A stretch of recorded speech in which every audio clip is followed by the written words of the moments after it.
As an artist, it is so easy to be hard on yourself. And I think a lot of that comes from the expectations that everyone else puts on us. As an author, as an actor, even if you're not an artist, as an academic, as a whatever you are, especially as a parent, mom shaming, it's horrible. But wherever you are in life, it is so crushing when you feel other people's expectations weighing on your shoulders. And it can be even more difficult when you're dealing with your own expectations and when you fail to meet your own expectations. I wanted to talk to you today about adjusting your artistic expectations and figuring out how to move forward when you realize that your plan A isn't going to work. It's not a pleasant thing. We all look at our planners, we look at our work schedules, and we're like, I'm going to get these things done. And sometimes it doesn't happen. And this is before, pandemics. This is an all the time thing. And yeah, everything is unprecedented now. That word gets used every day for everything. And in a lot of ways, it's true. So taking this time to look at how we can become more compassionate with ourselves as we change what our plans are is actually really important. And that'll help us come out of this in a better place with our mental health than if we just, felt guilty every time we took a second to breathe while, the world's kind of in panic mode. Now, I want to be honest with you. I am one of those people who, once I have a plan A, I really don't want to change it. I get mad at myself. I hate myself a little bit for it. But you know what? Sometimes your plan A has to suck and be unrealistic so that you can get to plan B. And it's okay if plan B or C or D are the ones that actually work out. And don't freak out when you're making your plan A that it may not work. Because you can always fix it in post, but you can't work with a blank page, Got to have a plan. So I have some of my plans for you.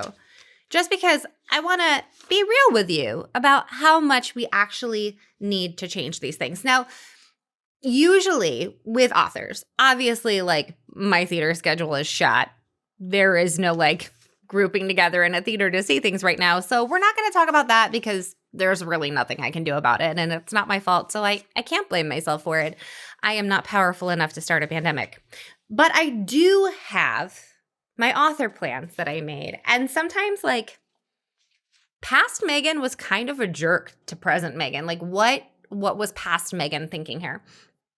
So we'll give an example of a plan A. I have papers and everything. Look at that. So plan A was for my publishing schedule for 2020. Feel free to laugh along with me because what was I thinking? How did I think this was going to work out? In January, I was going to publish Mountain and Ash. Okay, that worked out pretty well. In February, I was going to publish Feather and Flame because book 3 in the Anna of Ilbrea series, Ice and Sky, didn't exist. But then we discovered I'm incapable of writing a trilogy. Apparently, everything I write is a 4-book series.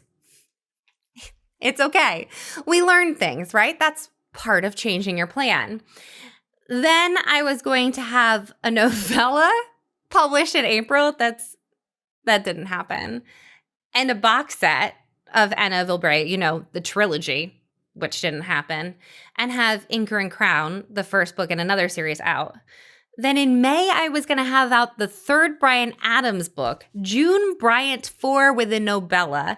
July, I was going to start on the other series that happens in the world of Girl of Glass. I call it Lonnie. That's the protagonist's name. I don't have a title for book 1 yet, but I was going to do Lonnie 1 in July, Lonnie 2 in August, Lonnie 3 in September, and a novella. What? And then October was going to be a Bryan Adams box set with audio. November was going to be Maggie and another novella. And then December was going to be another fantasy book. What? In what delusional state of reality was I living when I did that? Present Megan needs a glass of wine looking at past Megan's mistake. But you know what? I'm not going to hate past Megan for this completely unrealistic thing. That's okay. We're just going to let it go and love ourselves and move on. To to plan B, because that's what you do. You move on to plan B. This one is like a little more realistic. It's my writing schedule, not my publishing schedule. I didn't get far enough with this plan B to get to a publishing schedule. It kind of all got shot before then. My original plan was that November and December I was going to take off of musical theater work and just focus on being an author, get so much done, dive really far into audio. My husband was going to take some time off too because he does all my tech stuff for me and he's my beta reader and he does the formatting for all the books, and we were going to pound through things. And then he got offered a gig playing in a pit and it was very fun, but the schedule, this didn't even make it to a production schedule. So in December, I was going to write Ice and Sky, the third book in the Anna Brea series, because by then I had realized I was incapable of writing a trilogy. Then January, I was going to do a book and a novella. February, a book. March, a book. April, a book and a novella. May, a book. June, half a book. July, half a book. August, a book. September, a book.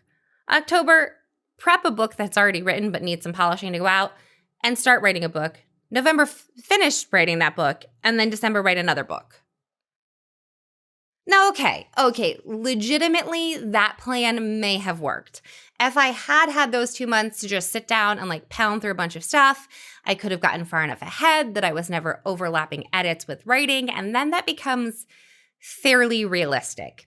I write between 3,000 and 5,000 words a day, so if that's a 60,000 word book, which is the Tethering length book, the first book in the Girl of Glass series, that takes me about 15 to 20 days if I actually do that every day. Really more like 20 because, details and not being able to stare at words anymore, little things like that. So this one was okay, I can live with this. This past Megan owes me a beer, but we're good. We're still friends. We're chatting at the bar while I drink, not glaring across the bar being it's going to be 2 weeks before I even consider speaking to you again. Plan C. Now this one almost worked. January, publish Mountain and Ash. Cool, I did that. February, box set. I did that. March, Ice and Sky. I did that. April, don't release a book. Winning at that one. Have not released a book in April. So proud of myself. May, Feather and Flame. June, Anchor and Crown. Okay, past Megan, we're doing a great job.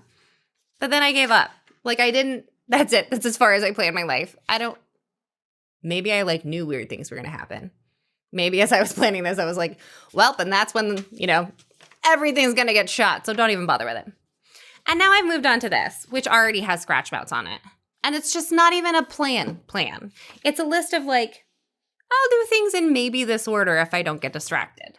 And that's where I'm at in life.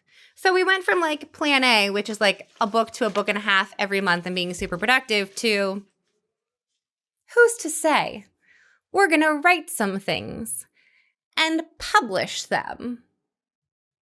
And you know what? I'm totally okay with that. Even my type A, nitpicky, hyperachiever self is you know what?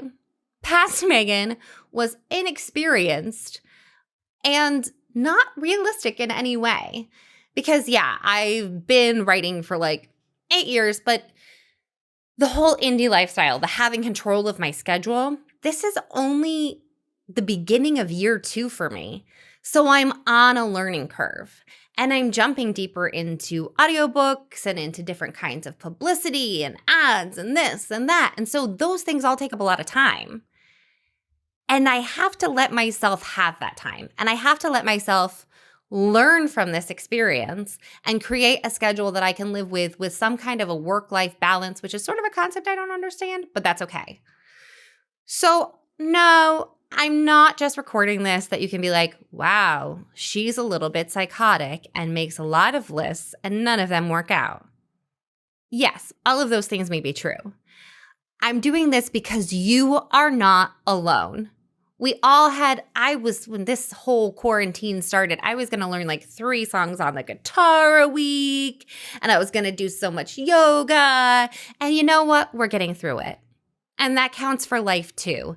Whether you're an author, an actor, a singer, a composer, a doctor, a stay-at-home mom, a janitor, a whatever you are, it's okay if you have this really great unrealistic plan that you were super proud of and it didn't work out. Don't give up on it because your plan A didn't work out. Go for plan B, go for plan C, D, ask for help. Find a mentor in your field who can help you figure out how to make a schedule that's actually going to work for you. Because it's going to work out. You just have to have enough compassion with yourself to get yourself over those speed bumps to the end. It's hard. I know, it's so hard. Ugh, God, so hard. Past Megan owes me so much wine right now. But you can do it. So, what are your goals? What are your unrealistic goals? What is your plan F? Have you gotten that far in the list? I want to be there for you. Like, let's commiserate here. So share it in the comments or go on Instagram, go on Twitter or Facebook. Let me know, because we are all surviving these unprecedented times. And if we can learn to have just a little bit more compassion with our little artistic hearts, then we're going to make it through this. And there's going to be some incredible art waiting for us on the other side.